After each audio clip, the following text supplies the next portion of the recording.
سال کے ابتدا میں قسم و قسم کے طلباء مدارس میں آتے ہیں اور پاکستان کے تمام مدارس میں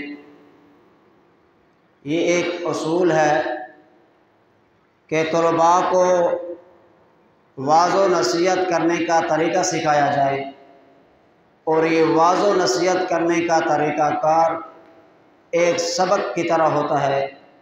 جو طالب علم اس طریقہ کار میں، اس بزم میں شرکت نہیں کرتا، تقاریر نہیں کرتا، اپنا ما فی الضمیر بیان نہیں کر سکتا، تو اگلے میدان میں جب وہ جائے گا سوسائٹی میں، ماحول میں، تو پھر وہ کامیاب نہیں ہوگا۔ کیوں؟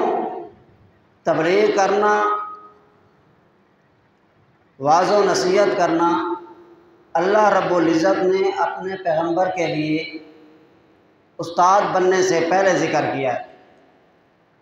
یتلو علیہم آیاتہ ویزکیہم ویعلمہم الکتاب والحکمہ۔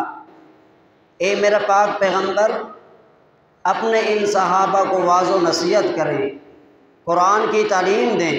یتلو علیہم، پڑھ پڑھ کر قرآن سنائیں، بعد میں کہا کہ ان کو پڑھائیں۔ وَيُعَلِّمُهُمُ الْكِتَابَ وَالْحِكْمَةَ، تدریس کا شعبے کو اللہ رب العزت نے بعد میں ذکر کیا ہے۔ واعظ و نصیحت کا جو شعبہ ہے اللہ رب العزت نے اپنے پیغمبر کے لیے پہلے ذکر کیا ہے۔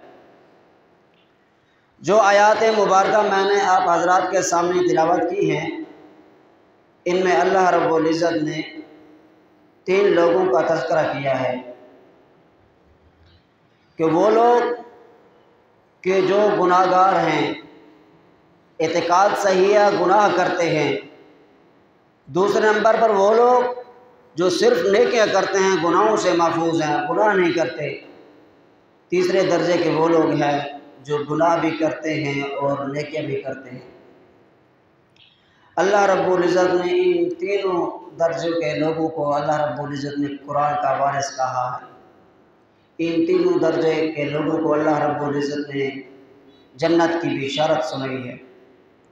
اللہ پاک قرآن میں فرماتے ہیں، اعوذ باللہ من الشیطان الرجیم، بسم اللہ الرحمن الرحیم، ثم اورثنا الكتاب الذین اصطفینا من عبادنا۔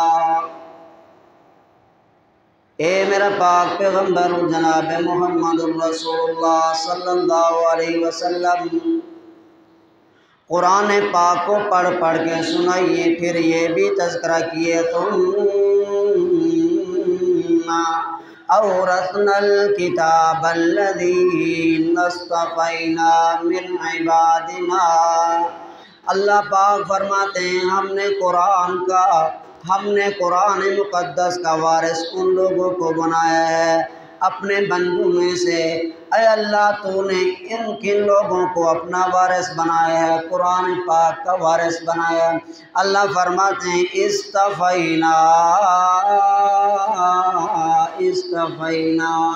ہم نے ان کو چن چن کر جہاں کے اندر جہاں بھی تھے، اللہ رب العزت نے ان انسانوں کو چن کر، گندوں کو ہٹا کر، اچھوں کو لے کر مدارس میں پڑھایا، عمدہ لوگوں کو لے کر مدارس میں پڑھایا، کہ جو لوگ اللہ کے قرآن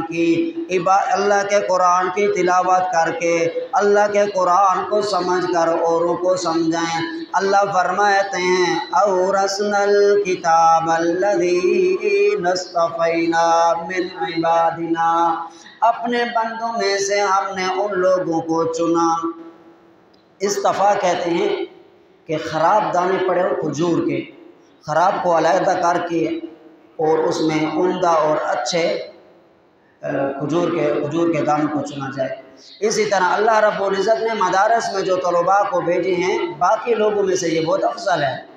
اللہ کا اگر کرم نہ ہوتا، فضل نہ ہوتا، تو ہم ادھر نہ ہوتے، ہم ریڑھی لگا کر کھڑے ہوتے، کنجروں کے کلبوں میں ناچ رہے ہوتے۔ اگر اللہ کا ہم پر کرم اور احسان نہ ہوتا۔ سمجھ آ رہی ہے نا؟ تو اللہ رب العزت کا شکر ادا کرنا چاہیے کہ اللہ رب العزت نے اپنے دین کے لیے ہمیں چن لیا ہے۔ جب اللہ رب العزت نے چن لیا تو ہمیں بھی کچھ قدر کرنی چاہیے۔ ہم مدارس میں آئے ہیں، ہمیں کچھ قدر کرنی چاہیے، ہمیں دین سیکھنا چاہیے، دین پر عمل کرنا چاہیے، اور پھر جا کر گھر میں ان کو بیان کرنا چاہیے، والدین کو، والدہ کو، قریبی رشتہ داروں کو۔ آپ خود عمل کریں گے تو دوسروں پر بھی اثر ہوگا۔ اگر ہم علم بھی سیکھ لیں، عمل نہ کریں، دوسروں کو کچھ فائدہ تو ہوگا لیکن وہ فائدہ نہیں ہوگا جو عمل کے ساتھ ہوگا۔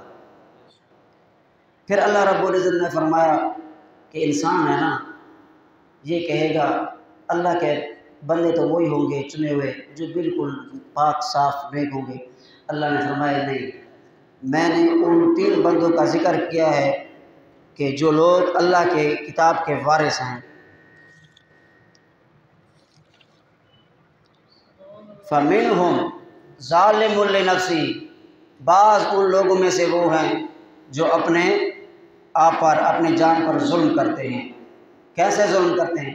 یہاں ظلم سے مراد شرک نہیں ہے، کفر نہیں ہے، بلکہ گناہ کرتے ہیں۔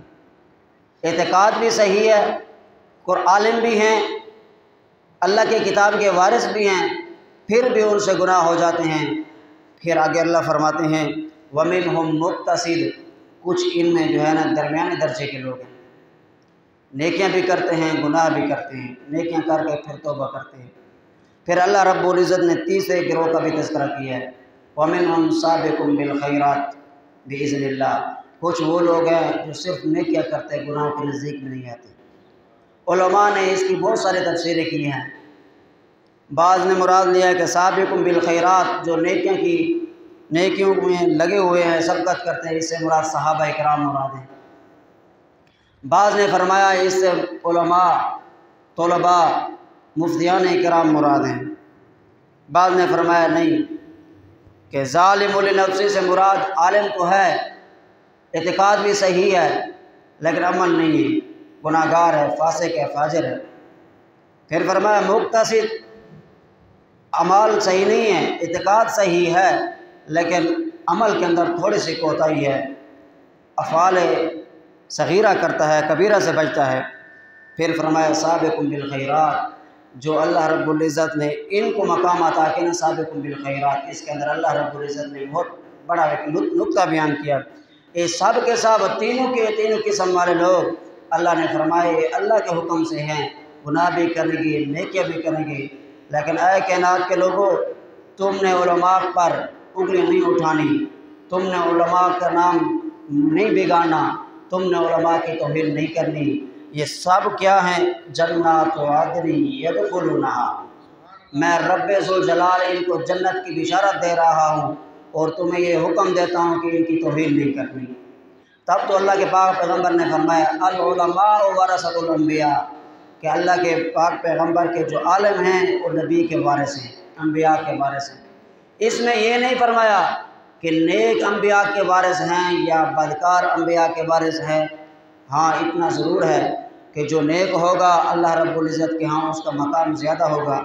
جو عالم اپنے عمل کی وجہ سے کوتاہی کرتا ہے، سستی کرتا ہے، اللہ رب العزت نے اس کو جنت تو عطا کی ہے، اس کا مقام اتنا نہیں ہے جتنا باقی علماء کا ہے۔ اللہ رب العزت سے دعا ہے کہ اللہ رب العزت ہم سب کو نیک صالح عالم بننے کی اور آپ حضرات کو قرآن و سنت اور ہمیں قرآن و سنت کے مطابق زندگی گزارنے کی توفیق عنایت فرمائے۔ وما علینا الا البلاغ المبین۔